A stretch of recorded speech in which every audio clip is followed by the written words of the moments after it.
You will lead me through the fire, and in darkest night, you were close like no other. I've known you as a father, I've known you as a friend, and I have lived in the goodness of God. Yeah. And all my life you have been faithful. Oh, and all my life you have been so, so good. With every breath that I am able, oh, I will sing of the goodness of God. Yeah. Your goodness is running after, it's running after me. Your goodness is running after, it's running after me. With my life laid down, I'm surrendered now. I give you everything.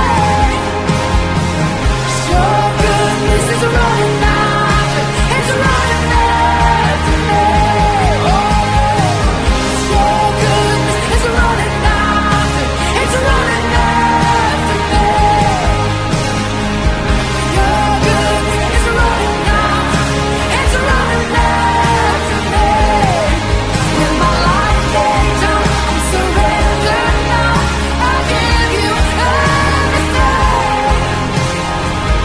Your goodness is running and it keeps running after me.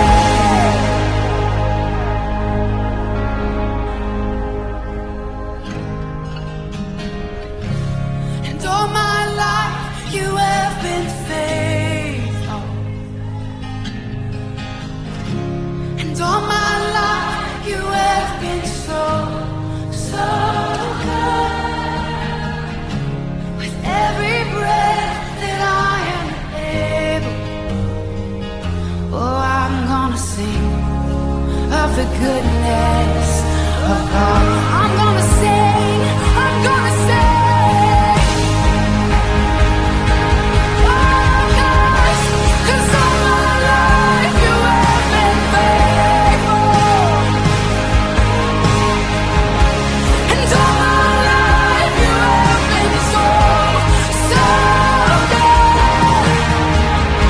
With every breath that I am able, oh, I'm gonna sing.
tiada yang mustahil bagimu. Kuasamu kuatkanku, dasarku berharap.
Oke, mari kita mulai perkuliahan ke-6 ya.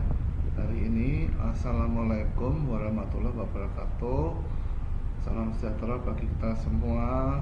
Kita mengucap syukur diberi kesempatan dalam keadaan sehat untuk memulai proses perkuliahan auditing 2, tema audit siklus investasi instrumen keuangan khusus obligasi. Oke. Siklus investasi instrumen keuangan itu ada dua. Nanti yang pertemuan ke-6 adalah membahas tentang instrumen keuangan obligasi.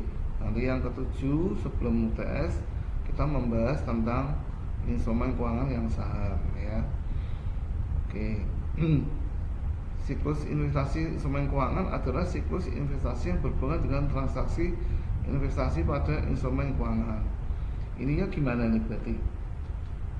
Berarti misalnya ya, perusahaan itu pasti punya produk utama untuk dijual ya. Tapi dia juga bisa juga manajernya itu juga bertugas sebagai melakukan investasi. Kita kembali lagi pada kalau sudah ulang lagi pada tujuan dari manajer keuangan adalah apa? Yang pertama adalah membagikan dividen ya. Terus dia juga melakukan investasi. Kemudian yang ketiga adalah mencari untuk mencapai struktur modal. Dia mencari dana ya. Jadi ada tiga minimal dari tugas dari manajer keuangan. Yang pertama adalah dia mencari dana atau investasi dari luar untuk masuk ya. Kemudian dia membagikan membagikan dividen pada pemilik saham. Dan yang ketiga dia melakukan investasi untuk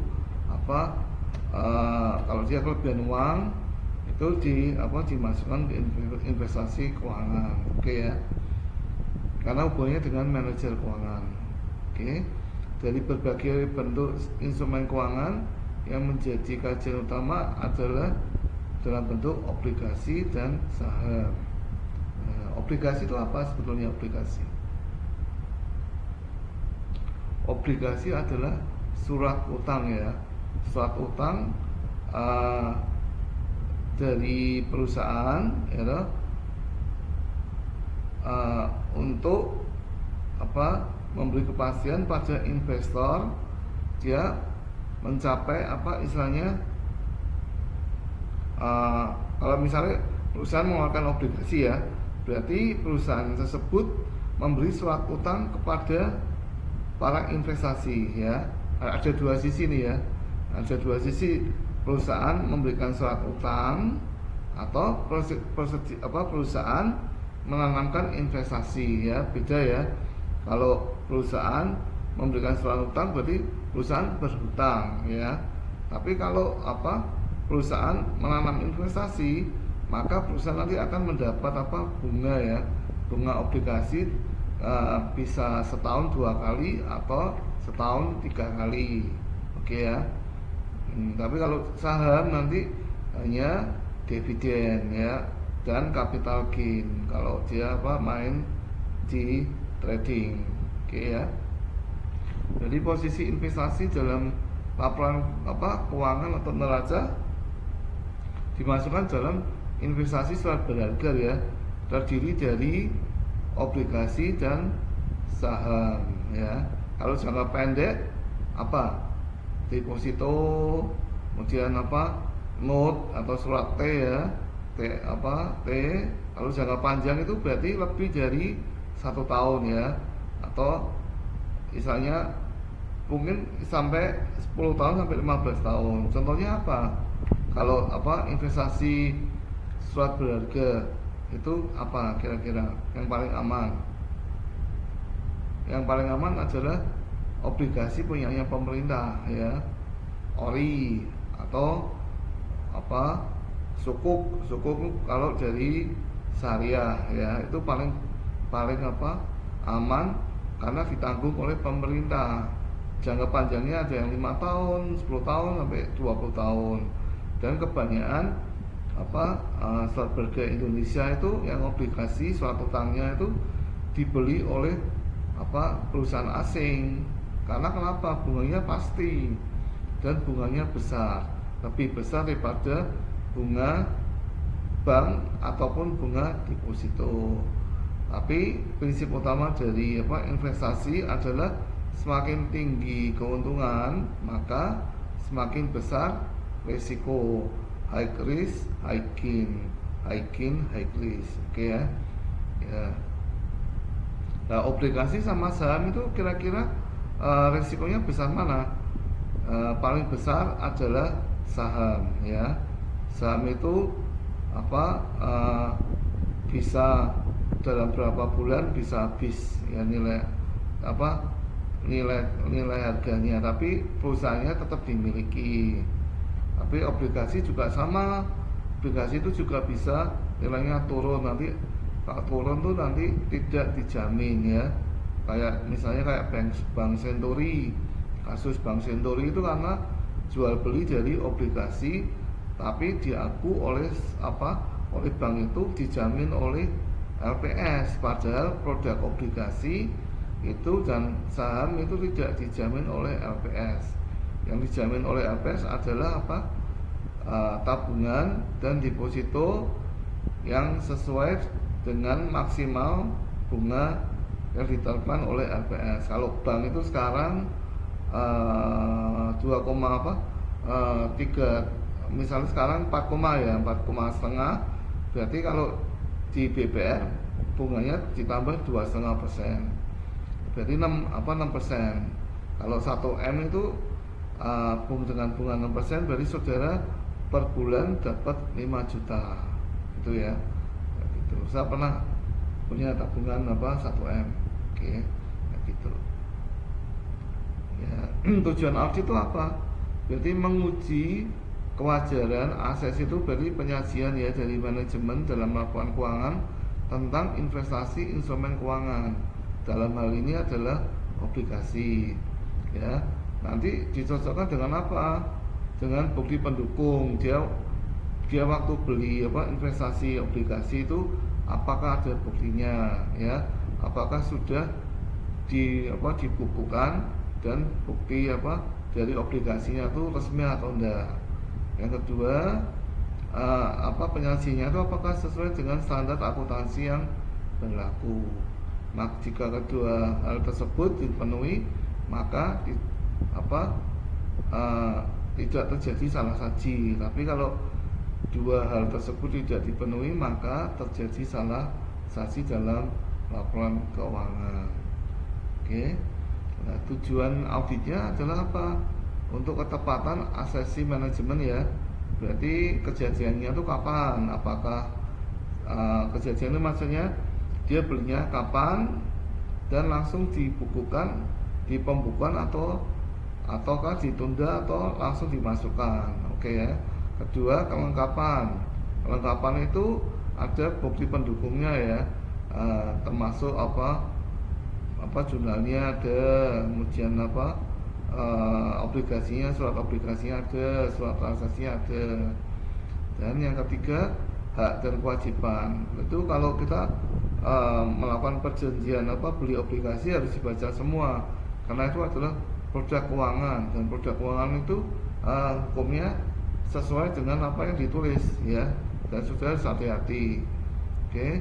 Dan penilaian atau alokasi, kita belinya di sektor mana atau di perusahaan mana, atau paling aman adalah di perusahaan punyanya pemerintah atau obligasinya pemerintah ya. Kemudian penyajian dan pengungkapan. Auditor harus merancang prosedur audit yang tepat untuk menguji masing-masing kategori asesi manajemen. Nah ini kalau saudara misalnya ditugaskan oleh KAP, saudara single factor ya, satu aja ya, berarti saudara harus punya kertas audit ya.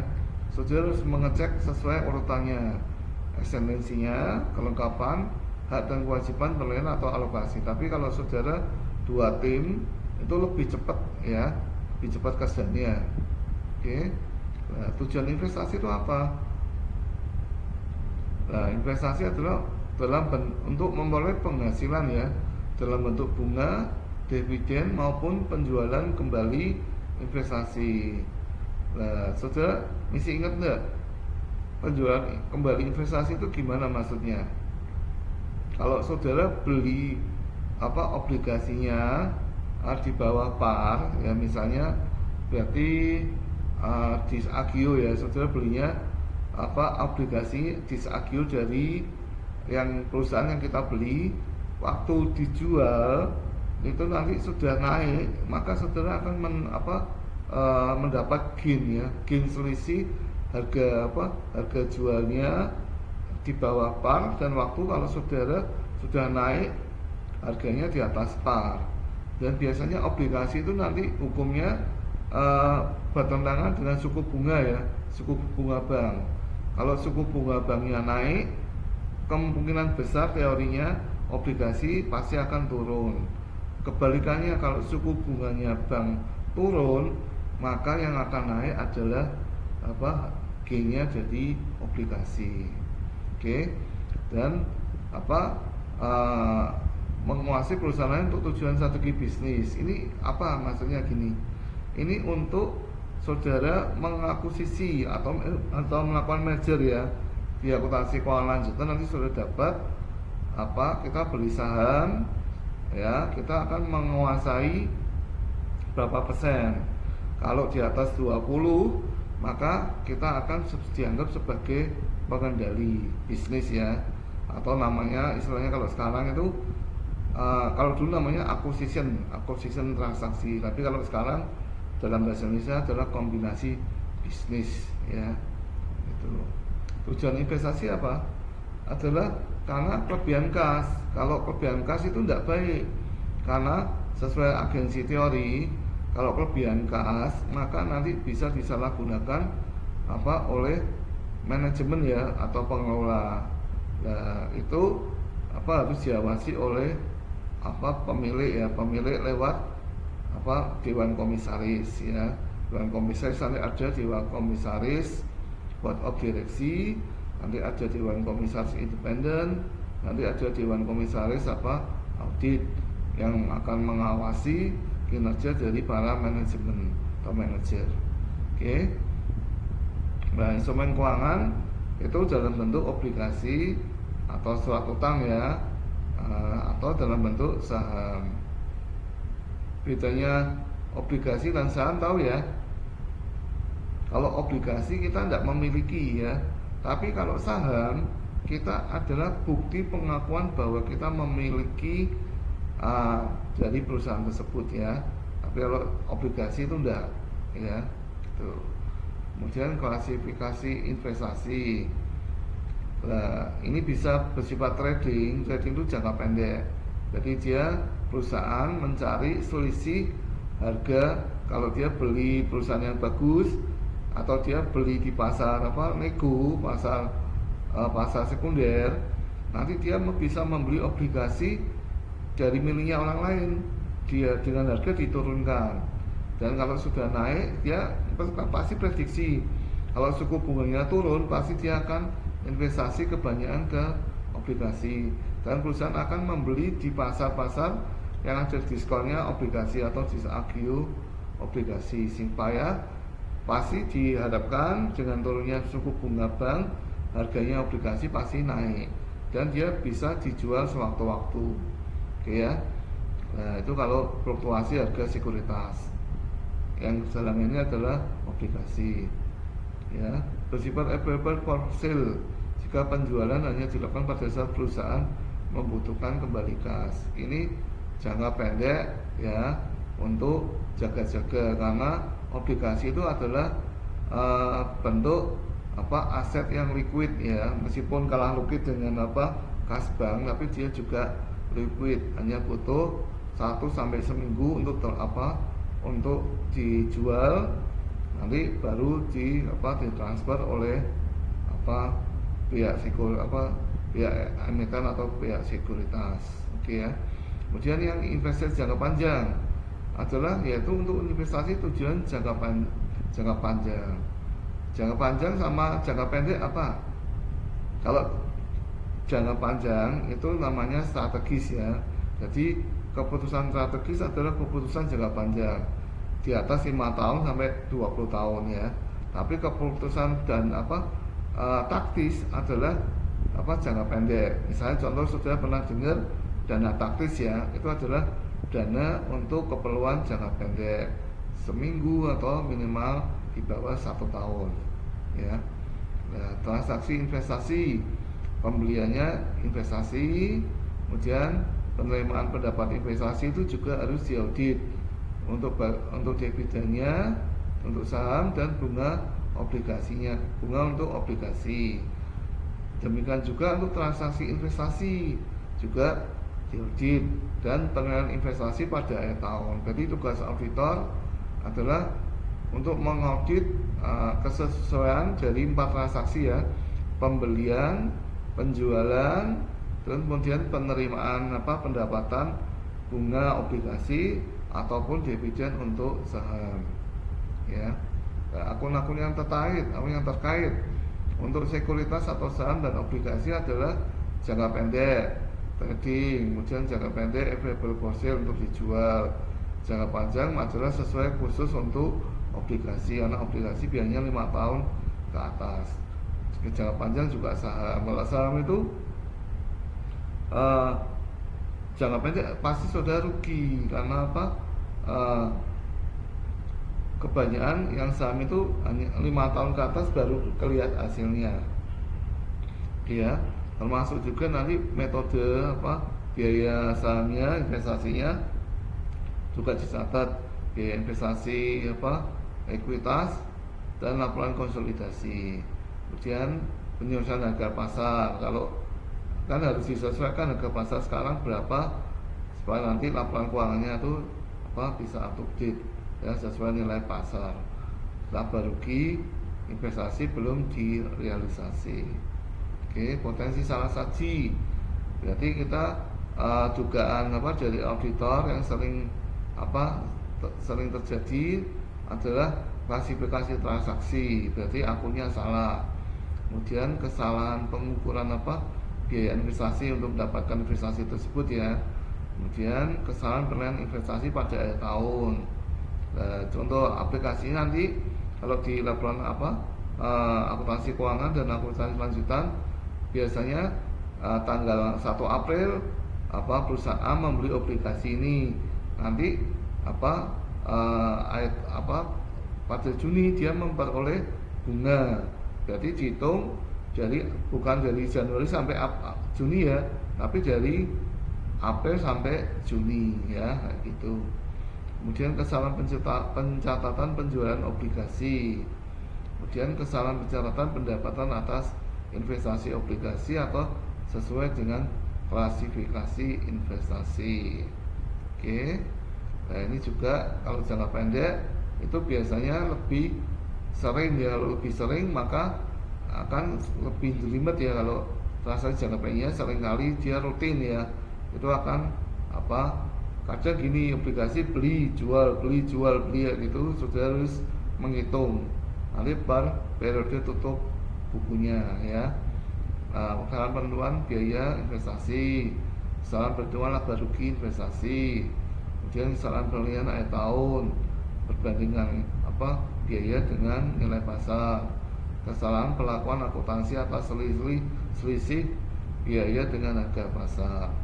Dan kalau jangka panjangnya juga sama, tapi jangka panjang biasanya lebih kerjanya lebih sedikit ya. Kesalahan penentuan biaya investasi, kemudian kesalahan pisah batas atau cut off pengakuan pendataan bunga. Misalnya transaksinya bukan awal tahun, tapi kadang belinya itu Maret atau April, nah itu harus dihitung pendapatan bunganya sesuai pengakuan bulan jadi setahun ya. Kemudian kesalahan perhitungan dan pencatatan amortisasi premium atau diskonto obligasi. Obligasi itu nanti diamortisasi habis ya, selama jangka waktunya di obligasi akan nilainya semakin nol ya, gitu. Investasi jangka saham panjang besok ya, gitu. Dan rencana audit ditentukan oleh tingkat risiko terjadinya kesalahan pelaporan. Jadi nanti sebelum auditor dia harus memplanning nanti tingkat risikonya kira-kira yang fatal tuh yang apa ya. Ya, yang paling fatal kalau bentuk fiktifnya dari obligasi itu tidak ada bukti pendukungnya, tapi dia diakui sebagai aset, nah itu fatal. Ya, itu harus tahu. Ya, gitu. Apakah mempengaruhi risiko itu disesuaikan dengan SPI atau sistem prosedurnya dari perusahaan tersebut. Siapa saja yang boleh melakukan transaksi investasi, apakah hanya manajer atau direktur, yaitu nanti ada disesuaikan dengan SPI-nya ya. Jadi tujuan audit adalah pertama adalah mengecek kesesuaian salah saji dan satu kesesuaian dengan SPI ya, gitu. Kemudian ini juga sama ya, nanti salah saji itu tiap industri pasti beda. Kalau industri perbankan ya pasti transaksinya dengan industri manufacturing akan beda ya. Pengembangan bisnis juga sama, core bisnisnya beda-beda. Dan untuk SPI-nya atau sistem prosedurnya juga pasti beda-beda. Kemudian pengujian SPI-nya juga pasti beda-beda. Oke. Nah, unsur SPI nanti kembali lagi ke framework COSO. COSO itu adalah untuk protokol manajemen untuk mengamankan seluruh asetnya ya. Nah, itu jadi penerapan SPI, lingkungan pengendalian intern ya, kemudian penyajiannya dan pengendaliannya. Nanti biasanya kalau ini nanti ada sistem pengendalian manajemen ya. Itu juga saling berkait dengan auditing ya, gitu. Unsur SPI adalah sistem informasi. Sistem informasi yang bagus akan mempercepat dan mempermudah dari auditor untuk saling mengecek ya. Oh ini buktinya ini, terus dilihat komputernya ini rinciannya ini lebih cepat ya. Monitoring juga sama. Nanti tugas auditor adalah mengecek apakah SPI itu masih ada kelemahan ataukah harus diperbaiki. Nanti kalau misalnya ditemukan misi lemah, maka si auditor itu menulis di catatan atas auditnya kepada pimpinan perusahaan. Nanti ini misi terjadi kelemahan SPI, apakah besok perlu dibuatkan konsultasi tentang SPI dengan KP lagi atau cukup dikerjakan oleh audit internal mereka ya, kayak gitu. Dokumen transaksi, kalau akuntansi pasti bukti bukti-bukti namanya dokumen ya, dokumen transaksi baik akuntansi, jurnal, mau manual maupun elektronik. Elektronik itu kalau tas pimpinan itu termasuk elektronik enggak? Elektronik ya, karena hasil transaksi dari suatu software ya. Nah, bukti yang manual adalah bukti aslinya ya. Gitu harus ada bukti penguat, misalnya bukti konfirmasi. Konfirmasi itu berarti kita melakukan wawancara ya. Wawancara ini benar apa enggak SPI-nya, itu bukti analitis, bukti fisik dan bukti yang lainnya. Oke. Dokumen transaksi ya. Transaksi kalau zaman sekarang sebagian besar bahkan semuanya dikerjakan secara elektronik. Nah, apakah elektroniknya itu kita tetap minta apakah itu sudah di scanner ya, ataukah ada aslinya, kita tetap meminta pada klien untuk diperlihatkan pada auditor ya. Nah, gitu. Antara lain ya dokumen otorisasi investasi sekuritas, apakah siapa yang meng-ACC untuk melakukan pembelian obligasi dari sekuritas, yaitu harus jelas siapa yang meminta, siapa yang meng-ACC ya. Kemudian bukti pembukaan atau kepemilikan akun investasi pada perusahaan sekuritas, berarti ada bukti dari biasanya kalau sudah membeli obligasi atau saham pasti nanti akan dikirim secara berkala laporan dari saham ataupun dari obligasi yang saudara perusahaan itu beli ya, pasti ada. Nah, itu bukti konfirmasi nanti harus juga ada ya. Bukti pembelian dan penjualan sekuritas dari sekuritas ya, tentang obligasi maupun saham itu. Kalau sering kali misalnya dalam jangka pendek, maka buktinya apakah akan lebih banyak daripada yang jangka panjang. Oke. Kemudian laporan portofolio investasi dari perusahaan sekuritas ya. Nah, ini laporan portofolio itu secara berkala ya. Mungkin saudara belinya bulan Juni, nanti bulan Juli pasti saudara dapat laporan akhir bulan ya. Oh, ini harganya naik atau turun. Nah, baik secara digital maupun nanti cara rekening ya, rekening e-book maupun rekening koran nanti akan dikirim ke alamat dari perusahaan yang membeli dari sekuritas tersebut. Kemudian kita juga mau lihat buku jurnalnya, apakah buku jurnalnya itu sudah sesuai, sudah diposting ke buku pembantu. Nah, itu harus dicek semua. Oke ya. Kemudian fungsi transaksi, tujuannya adalah untuk mengendalikan dan mengamankan transaksi ya, gitu. Dan semuanya biasanya dibantu oleh sistem teknologi informasi yang ada ya. Jadi investasi sekuritas ya, itu fungsi transaksinya bisa mencakup otorisasi pembelian ya, dan penjualan investasi, siapa yang tanda tangan ya. Terus siapa yang membukukan transaksi tersebut, siapa orangnya, stafnya siapa. Kemudian fungsi evaluasi kinerja investasi tersebut, jangan asal beli, tapi sebagai manajer keuangan nanti apakah itu juga diharuskan mengamati kinerja investasi, karena kalau manajer keuangan seringkali melakukan pembelian investasi tapi rugi, lebih baik uangnya disimpan dalam yang lebih aman di deposito ya. Obligasi pun lebih aman daripada saham. Tapi kalau tujuannya tidak aman, maka perusahaan akan mengalihkan misalnya terjadi satu case investasi obligasi maupun saham merugikan, maka direktur utama atau komisaris akan memerintahkan ditanam aja dalam bentuk surat berharga yang ori pemerintah, ataupun nanti di deposito atau di kas bank aja. Oke. Kemudian substantif berarti kita menguji kewajaran dari laporan keuangan ya. Apakah sudah dari nanti secara tracing itu dicek betul, dan secara vouching itu dari bukti-bukti pendukung itu dinaik ke atas apakah sudah benar ya.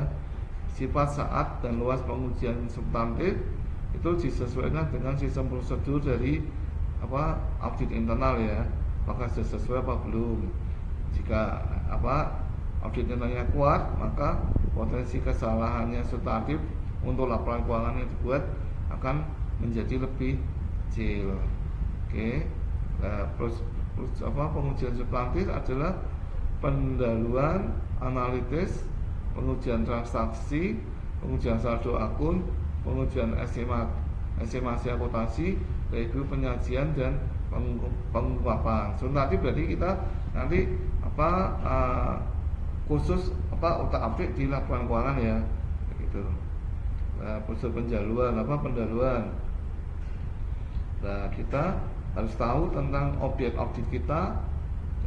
Diminta berarti audit siklus investasinya itu perusahaan apa ya, visinya bisnis apa sektornya apa, itu kita harus nanti KAP harus memilihkan stafnya yang ahli ya. Mungkin dia KAP punya 10 staf, stafnya ada yang ahli perbankan, ahli misalnya manufacturing, ahli di sektor perdagangan. Nah, nanti KAP akan sebelum melakukan akad transaksi perikatan, dia akan menyeleksi SDM dulu dari KAP tersebut, akan mengirim siapa saja yang standby dan siapa saja yang capable untuk menangani audit siklus investasi keuangan ya. Itu kemudian memahami intensitas transaksi ya pada investasi pada perusahaan tersebut, apakah sering melakukan transaksi investasi jangka pendek ataupun jangka panjang ya, itu harus siap semua ya. Terus juga memahami faktor-faktor yang memahami intensitas transaksi investasi pada perusahaan. Kalau perusahaan itu jualnya misalnya mobil ya, tapi dia seringkali uang dananya untuk investasi keuangan atau lebih besar dari kita memberi masukan, itu tidak benar gitu ya. Tujuan saudara adalah jualan mobil, tapi bukan untuk investasi transaksi investasi. Karena kenapa? Transaksi investasi itu high risk high gain. Nah, apakah semua itu sudah disetujui oleh direksi ataupun oleh komisaris? Nah, itu nanti kita buat catatan juga di catatan kertas audit kita, apakah sesuai dengan portofolio perusahaan tersebut. Perusahaan tersebut perusahaan mobil, dagang mobil, maka dia spesialisnya transaksinya tidak boleh terlalu banyak ya, gitu. Terus juga meminta daftar investasi, sekuritas dan dokumen pendukungnya. Ini kalau kita memulai siklus audit obligasi. Jadi siklus audit obligasi dan siklus audit saham hampir sama ya. Kalau obligasi biasanya jangka panjang ya dan jangka pendek, dan itu seringkali hanya frekuensinya setengah tahun sekali. Karena kenapa? Pendapatan bunganya keluarnya biasanya setengah tahun sekali atau 3 bulan sekali atau kuartal ya, half itu seringkali. Tapi kalau saham itu tiap bulan ya, nanti ya gitu, lebih jelimet ya. Prosedur pendahuluan lainnya adalah mencocokkan data ya yang didaftar laporan keuangan dalam buku bantu dengan dokumen-dokumen yang lain ya, sama. Kemudian prosedur analitis ditujukan untuk menguji kesesuaian pelaporan dengan angka pembanding ya. Misalnya contoh rasio investasi sementara dengan aset lancar ya. Rasio investasi sementara aset rasionya terlalu lebih besar daripada aset lancar. Nah, itu tidak sehat. Kenapa? Karena kalau aset lancarnya itu ditujukan untuk membayar kewajiban jangka pendek. Kalau aset lancarnya kas atau banknya terlalu kecil, nanti kalau akan mengganggu siklus perputaran produksi maupun perputaran yang lain ya, gitu. Kemudian juga investasi jangka panjangnya dengan total aset. Ya, apakah kalau investasi jangka panjang terlalu gede di depan, maka dia akan berpengaruh pada aset lancar jangka pendek, ya, kayak gitu. Kemudian apakah yang ketiga adalah apakah hasil dari investasi itu eh, apakah cocok ya ataukah impas dengan nilai investasi yang dikeluarkan, ya. Misalnya contoh, perusahaan mengeluarkan 100 M ya dalam untuk 5 tahun, tapi apa perusahaan hanya dapat bunga cuma 500 juta toh, ya, itu alangkah kecil gitu ya. Berarti harus dipertimbangkan. Nanti auditor juga cara itu cara wawancara tanya, Pak, ini investasi 100 M tapi bunganya cuma 500 juta atau setahun. Nah, apakah impas atau apakah tidak berbahaya, Pak? Nah, itu kita mencari keterangan pada bagian yang melakukan investasi, ya, gitu. Kemudian membandingkan rasio dengan rasio pembanding lainnya. Misalnya investasi dengan anggaran, padahal itu saling paling penting sebenarnya anggaran. Anggaran itu adalah induk dari seluruh persentase akun-akun yang akan digunakan, ya. Itu kalau akunnya dari rasionya investasi jangka panjang maupun jangka pendeknya terlalu gede, maka nanti anggarannya takutnya rasio anggarannya itu berkurang, ya, kayak gitu. Atau dibandingkan tahun lalu rasio investasi kecil, sekarang kok gede. Nah, mungkin karena perusahaannya mengalami pandemi, juga bisa produksi juga menurun. Nah, itu tapi harus juga dimintakan argumen, ya, atau dibandingkan dengan rasio rata-rata industri. Oke. Kemudian pengujian transaksi, ya. Ini vouching dan tracing kemarin sudah saya beri. Kalau vouching itu berarti saudara dari bukti dokumen, ya, itu dimasukkan ke jurnal. Nanti kalau saudara masuk lab audit, ya, nanti akan saudara melakukan vouching, ya. Vouching jadi saudara melihat dokumen, saudara menulis jurnal, ya, jurnal umum atau jurnal khusus. Nanti saudara menulis juga jurnal buku pembantu, ya. Nanti setelah buku pembantu masuk ke buku besar.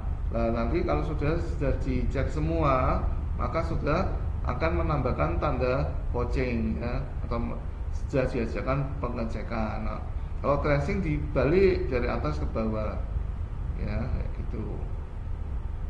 Oke. Kemudian ketepatan periode pengakuan, ya. Kalau itu biasanya kalau terjadi transaksinya tidak di awal tahun atau di akhir tahun, tapi di tengah-tengah half quarter, ya, bulan Maret atau April atau Juli, Agustus. Nah, itu akan penghitungan pendapatan bunga akan berbeda, ya. Pendapatan investasi dari bunga obligasi, ya, gitu. Kemudian melakukan juga pengujian atas ketepatan penerapan metode akuntansi. Kalau obligasi dan akuntansi biasanya sistemnya biar pakem terus, ya, kecuali kayak persediaan itu kan dulu ada FIFO, LIFO, average, ya, dan rata-rata moving average. Nah, tapi kalau di obligasi disesuaikan dengan metode akuntansi yang terkini. Oke. Kemudian prosedur pengujian saldo akun, ya, sama. Berarti ini misalnya bukti-bukti pembelian investasi dicocokkan dengan laporan dari perusahaan sekuritas, ya. Apakah misalnya di laporan keuangan ada pembelian obligasi dari PT, misalnya Bank BPD Jawa Tengah, ya, sebesar 5 M, tapi laporannya dari PT BPD Jawa Tengah, Bank BPD tidak ada, yaitu melakukan, ya. Nanti bisa hasilnya bisa disclaimer ya, karena tidak ada buktinya ya. Kemudian laporan konfirmasi terhadap sekuritas yang dijadikan sebagai jaminan utang. Nah, obligasi itu bisa dijadikan utang enggak atau saham? Bisa, karena kenapa? Karena mereka liquid ya. Jadi kalau laporan keuangan itu ada jaminan utang, maka kita akan minta sekuritasmu yang kita beli dari perusahaan sekuritas mana ya, sebagai jaminan utangnya. Kalau tidak ada, bisa jadi temuan ya, kayak gitu. Nah, ini juga pengujian jangka pendek atau jangka panjang. Kalau jangka pendek itu biasanya transaksinya lebih banyak ya. Jangka pendek, jangka panjang biasanya lebih sedikit. Ya, verifikasi dokumen kebijakan investasi, siapa yang meng-ACC, siapa yang otorisasi, dan siapa yang mengecek, dan siapa yang menilai kinerja dari investasi pendapatan bunga obligasinya itu siapa ya, kedepannya itu siapa. Oke. Kemudian estimasi ya, estimasi nanti hubungannya dengan akuntansi ya, nanti laba rugi. Kalau nanti hasilnya dari obligasi itu apa, laba atau rugi ya. Rugi kalau dia jualnya lebih murah ya, karena bunga bank naik terus, dia akan tergerus nanti obligasinya. Tapi kalau ori enggak ya. Tapi kalau perusahaan yang bukan pemerintah, dia akan tergerus ya, dan akan membuat istilahnya investasi perusahaan pada obligasi itu akan turun ya. Kemudian ngecek pendapatan dividennya dari obligasi atau saham ya, pendapatan bunga obligasi, amortisasinya itu sudah benar apa belum ya. Terus ngitung obligasinya, sudah nanti balik lagi ke manajemen keuangan ya, atau di akuntansi keuangan 1 itu ada cara menghitung, menilai obligasi ya, dan cara menghitung diskontonya berapa, amortisasinya berapa, baik untuk agio obligasi maupun disagio obligasi ya. Kemudian penilaian investasi pada akhir periode. Oke. Kemudian setelah itu auditor melakukan review kesesuaian semua standarnya, oke, jangan hilang semua, tepatan identifikasi oke semua. Nah, maka nanti intinya dari review dari auditor, obligasi itu apakah gain atau loss. Gain itu apa? Selisih ya, selisih harga waktu dia beli atau selisih harga waktu dia jual. Kalau selisih harganya positif, maka dia akan gain gain kapital ya kalau di saham ya. Tapi kalau capital gain ya, capital gain kalau di saham. Tapi kalau dia rugi, dia akan disebut capital loss ya, karena dia rugi, harganya turun. Oke. Nah, checklist semua. Nanti yang kita audit ada 2 ya. Adalah asesi penyajiannya, prosedurnya dari dokumen, kemudian di jurnal, terus diposting ke buku pembantu, buku besar, apakah cara coaching dan tracing itu sudah benar. Dan yang kedua, dicek dengan SPI-nya, prosedurnya itu apakah pembelian, penilaian itu sudah kalau ini biasanya SPI-nya itu apa ini? SIA ya, Sistem Informasi Akuntansi. Atau nanti kita minta sama audit internalnya, kita tanya bagaimana audit internal kamu mengecek SPI-nya perusahaan Anda itu bagus atau enggak ya, kayak gitu. Nah, selesai. Oke, ada pertanyaan? Apakah ada pertanyaan?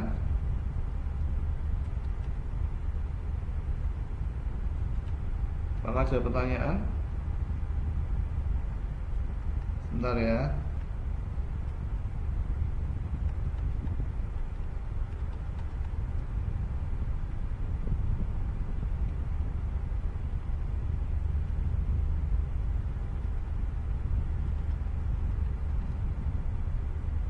Ada pertanyaan? Apakah ada pertanyaan?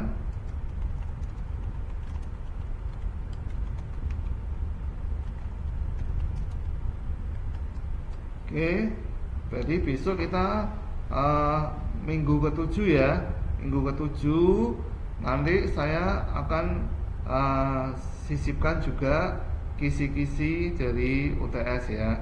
Nah gitu, UTS-nya nanti biasanya CPT-nya dulu berapa soal ya? Berapa soal ya CPT-nya?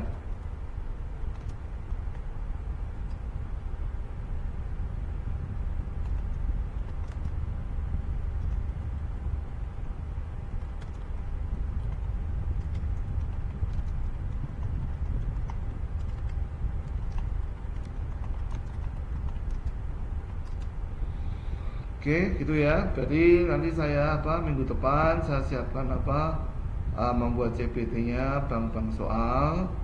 Nanti kita nanti misi pertemuan satu kali lagi, pertemuan ke-7 ya. Pertemuan ke-7 ya. Kemudian nanti setelah itu